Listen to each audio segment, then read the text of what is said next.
Hello everyone, welcome to my channel. तो आज की वीडियो में हम बात करेंगे कि बच्चों की नफ्सियात को समझना कितना ज़्यादा ज़रूरी है। और बच्चों की नफ्सियात के मुताबिक दो तरह के लोग होते हैं जिनकी बात बच्चे मान लेते हैं। अच्छा, आजकल का बहुत बड़ा ये इशू है, बहुत बड़ा प्रॉब्लम है पेरेंट्स का कि बच्चे जो है वो कुछ भी कर लो, वो कहते हैं कि कुछ भी कर लो, कोई तरीका अपना लो, बच्चे बात नहीं मानते। तो ओबियसली ये एक परेशानी है, ये एक ऐसा इशू है कि जिसको सॉल्व करना बहुत ज़्यादा ज़रूरी होता है। क्योंकि ज़ाहिर है जब तक बच्चे बात नहीं मानेंगे, जब तक आप अपने बच्चे से बात नहीं मनवा सकते, तब तक आप उनको अच्छी चीज़ें सिखाना, उन्हें प्रमोट करना, उन्हें गलत चीज़ों की तरफ से रोकना कैसे कर पाएंगे। तो इसलिए इस चीज़ को समझना बहुत ज़्यादा ज़रूरी है कि किस तरीके से बच्चों को बात मनवाई जाए। अच्छा, बच्चों को बात हम कभी भी जो है डांट डपट मार के ज़रिए नहीं मनवा सकते। ये हमारी गलत फहमी होती है, बल्कि इसके बहुत ज़्यादा मनफी नुकसान आ जाते हैं। इसके बारे में हम पहले भी बहुत दफ़ा बात कर चुके हैं। अभी हम बात करेंगे कि बच्चों की नफ्सियात को हमें समझ के कैसे उनसे अपनी बात मनवाई जा सकती है। पहली बात तो ये कि दो तरीके हैं।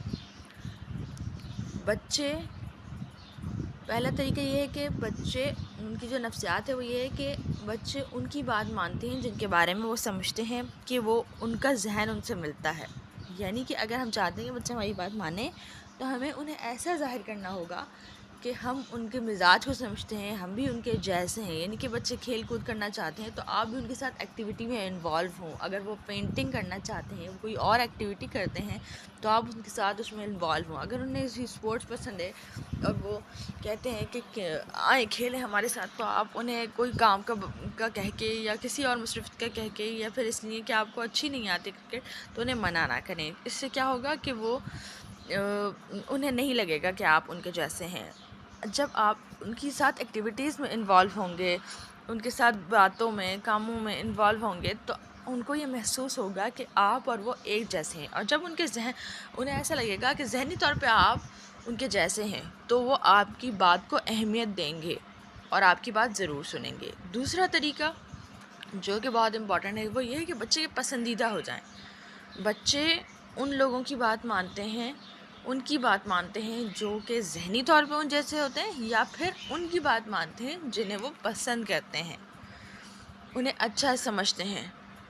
तो पेरेंट्स होते ही अच्छे हैं, टीचर्स भी अच्छे होते हैं, लेकिन बच्चा भी ये समझे और महसूस करे कि मेरे पेरेंट्स बहुत अच्छे हैं, आपका रेपो उनकी नज़र में अच्छा हो, फिर वो आपकी बात को अहमियत देंगे, उसको समझेंगे, उसे सुनेंगे और उसे मानेंगे भी।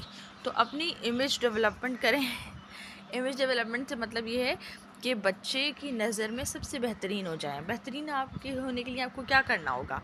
अब इसके लिए आपको बहुत सारे पैसे खर्च करने की, उन्हें बहुत महंगी महंगी चीज़ें दिलाने की, उनकी हर ख्वाहिश पूरी करने की ज़रूरत नहीं है। उसके लिए बस आपको बच्चों के साथ सॉफ्टनेस दिखानी होगी, काइंडनेस दिखानी होगी। जितना ज़्यादा अपने बच्चों से काइंड होंगे, जितने ज़्यादा अपने बच्चों के साथ सॉफ्टनेस का रवैया, मोहब्बत का रवैया, शफ़क़त का रवैया रखेंगे, जितना ज़्यादा उन पर रहम करेंगे, उतना ज़्यादा वो आपके क्लोज़ होते चले जाएंगे।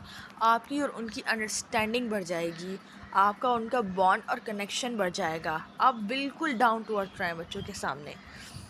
इस चीज़ से क्या होगा कि वो बच्चे आपको अपना रोल मॉडल बना लेंगे, आपकी रेपो बच्चों की नज़र में अच्छी हो जाएगी, वो आपको इम्पोर्टेंस देंगे, आपकी बात को इम्पोर्टेंस देंगे। और जब बच्चों की नज़र में आपकी बात की इम्पोर्टेंस होगी, तो वो आपकी बात मानना भी शुरू हो जाएंगे। ये प्रोसीजर बहुत तेज़ी से नहीं होगा, स्लोली होना है ये प्रोसीजर।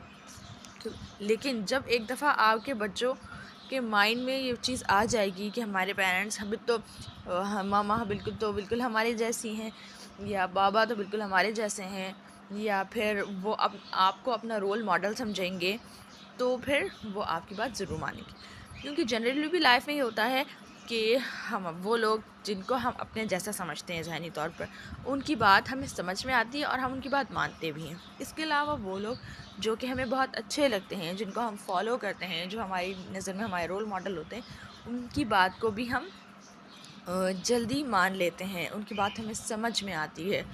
तो इस साइकी को समझना बहुत ज़्यादा ज़रूरी है। जब हम बच्चों की साइकोलॉजी को समझ के और फिर इस बात पर अमल करेंगे, तो ये प्रोसीजर हमारे लिए ज़्यादा आसान हो जाएगा।